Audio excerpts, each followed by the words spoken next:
Okay, so we're trying to find the intersection of the two lines that meet at that point right there. So in order to do that, I need to know the equations of those two lines. So the equations of those two lines, one of them was that a plus b equals 20, and the other one is a equals 12. So if I want to find where these 2 points meet, then I need to figure out the solution of that system of equations. So let's go ahead and see what that looks like, and you could probably do the work in your head. This is a fairly simple system of equations, and we can identify this ordered pair as 12, 8. And yes, you probably could have read that right off of the graph. So point D is 12, 8. Now if you weren't able to read it right off of the graph, then you would have to go about solve this system of equations, and you'd probably use the substitution method, plug in 12 for A and solve for B. Let's go ahead and see how you do trying to find point E, which we can see is right here. So here is point E. Let's find the intersection of that point. Go ahead and put me on pause while you do that.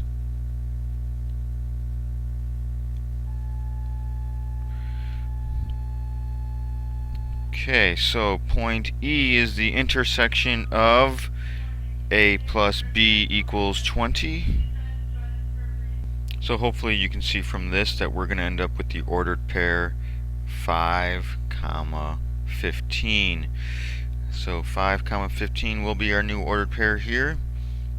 5, 15, and this is the point 5, 15.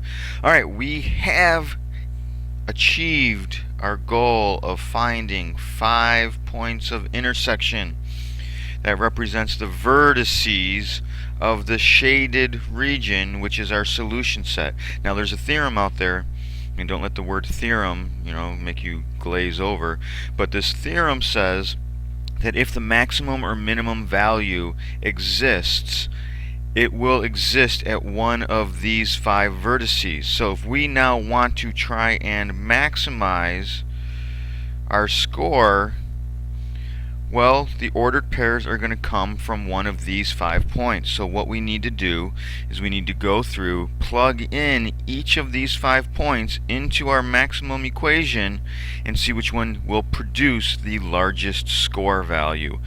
So for example, I would take the ordered pair 3, 15 and plug that in for 3 for A, 15 for B, and realize that if I got 3 type of question A right and 15 of question B, that my score would equal 30 plus, 25 times 15, 250 plus 125, 375, and I would end up with a score of 105. So point A would give me a score of 405. See if you can calculate what the other 5 vertices, or I guess the other 4 vertices, would produce as far as the score. The largest one you get, that's going to be your maximum score. Go ahead and do the work, and then I'll catch up with you in a few minutes. Okay, so after plugging in the A and B coordinates for each individual point, A, B, C, D, and E, here's the score that I got out. It's possible I made a mistake. If I did, please let me know tomorrow. And if I did not make a mistake, I can see here that the maximum score would be the one achieved from point E, which would be if I got 5 type A questions and 15 type B questions. So the final answer would be you would want to answer 5 type A and 15 type B correctly. Okay, so what you see here is we've done a problem called linear programming. It's a very involved problem. It started with reading the question, clearly identifying the variables as to what they are standing for. Once you identify those variables, use those variables to set up a system of constraints, a system of restrictions based on the information in the problem above. Once you get those constraints, they will be inequalities. Those inequalities should then be graphed on a coordinate plane and shaded to find the solution set region. Once you find the solution set region, make it a nice deep shaded area, identify where the ordered pairs are at the vertices. Once you get those ordered pairs, you're going to plug them into the max or min equation. The max or min equation is usually having to do with profit or scores or finding the most or the least of something that fits within those constraints. Test each of the ordered pairs from the vertices into that maximum or minimum equation. Find the value that is the highest or the smallest or the greatest or the least, and then use the appropriate point and ordered pair to answer the question. Word problem requires word answer, so I would answer this question. In order to maximize my score, I should answer 5 questions of type A and 15 questions of type B, assuming I get them all correct. Okay, so that's practice number 1. Let's try practice number 2. Mrs. Wood's Biscuit Factory makes 2 types of biscuits, biscuit jumbos and mini biscuits. So jumbos and minis. The oven can cook at most, there's a key word right there, at most 200 biscuits per day. Jumbo cookies are going to require 2 ounces of flour, minis will require 1 ounce, and there are only 300 ounces of flour available. Okay, so that's going to be a restriction. The income from jumbos is 10 cents each, and the income from minis is 8 cents each. Income, that tells me that this is probably going to be our max equation. So we're going to come back to this when we want to decide what our max equation is going to be. Ultimately, we want to answer how many of each type should be baked to earn the greatest income. Greatest, so there's the max idea right there. Okay, so let's start by defining our variables.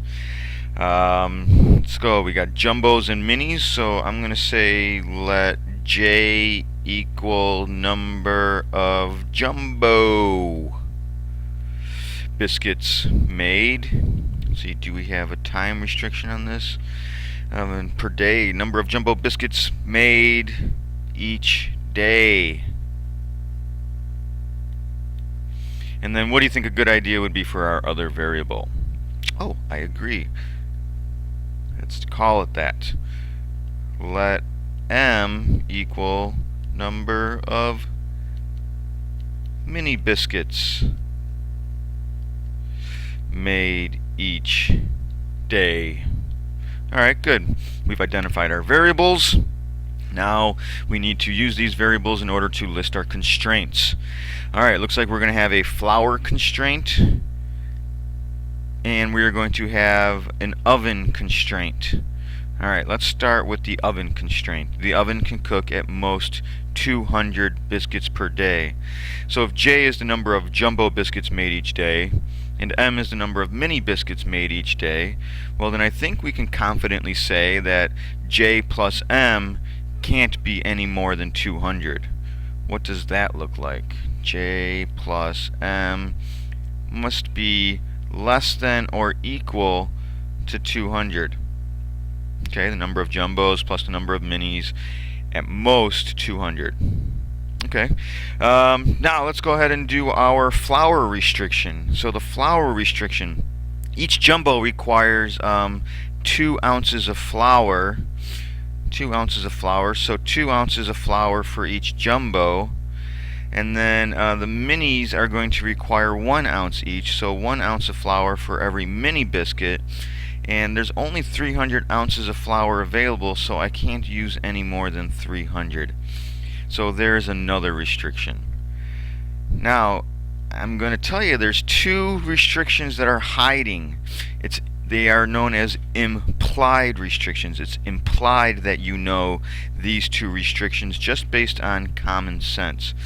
One of these restrictions would be that J has to be greater than or equal to 0.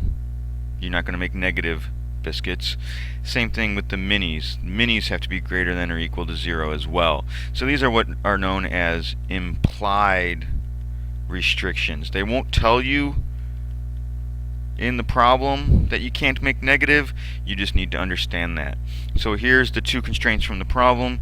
Here are the 2 implied restrictions. Alright. Whew, deep breath. Alright, now let's go ahead and determine the maximum or minimum equation. We know it's going to come from the greatest income. So we want to maximize our income. So our maximum income is going to come, let's go with income is going to equal 10 cents for each jumbo. And then I'm going to be able to also earn money on the minis. Ooh, I get a whole 8 cents for every mini. Don't forget, in money, 10 cents is 0.1 and 8 cents is 0.08. So this is the equation we're going to want to maximize when all is said and done. Alright, I'm going to ask you to go ahead and graph these inequalities, but before you do, you may need to change the scale on this graph. This graph seems to not be appropriate for what we want to do. And let's, instead of putting a 0 on the end of it, because that's not going to be big enough, we need to get it to at least 300. So let's just go ahead and double all those values. That what was 200, let's make it 400. 180 would now be 360, so on and so forth all the way down the line. And do the same thing along the x-axis. Let's call this 400. 100 would now become 200, and so on and so forth. Hopefully this will work for us. See how it goes, and I'll check back with you in just a few minutes. Okay, so let's see how you did. Here's what I ended up with, something close to this. And you can see that we have our vertices here. One of them is right there in the middle. We have another one down here, another one at the origin, and another one up here. So we have 4 vertices that surround this feasible region. Let's find the ordered pairs for each of these 4 vertices. Go ahead and try that now. Hopefully you put it on pause. Here are the solutions I got for the ordered pairs. I get point A, this intercept right here is 0, 150. Point B is the origin at 0, 0. Over here, point C is the x-intercept at 200, 0. And then this point of intersection, point D, turns out to be 100, 100. And I just solved the system of equations here. I took equation number 1 and multiplied it by -1. To turn it into negative j plus negative m equals negative 200, which gives me the solution of j equals 100. Now we need to plug each of these 4 ordered pairs into our maximum equation for the income and see which one gives us the largest value. Put me on pause and try that now. Okay, so I got my points A, B, C, and D to yield an income of $12, $0, $18, and $20. I think that gives us the maximum value is point D of $20, so I should make 200 jumbos and 0 minis. Don't know why my background screen is moving, but it is. Ignore that. Here is your final answer. Alright, hopefully this was good, and we can go over the notes tomorrow in class. Thank you for your time. We'll see you then.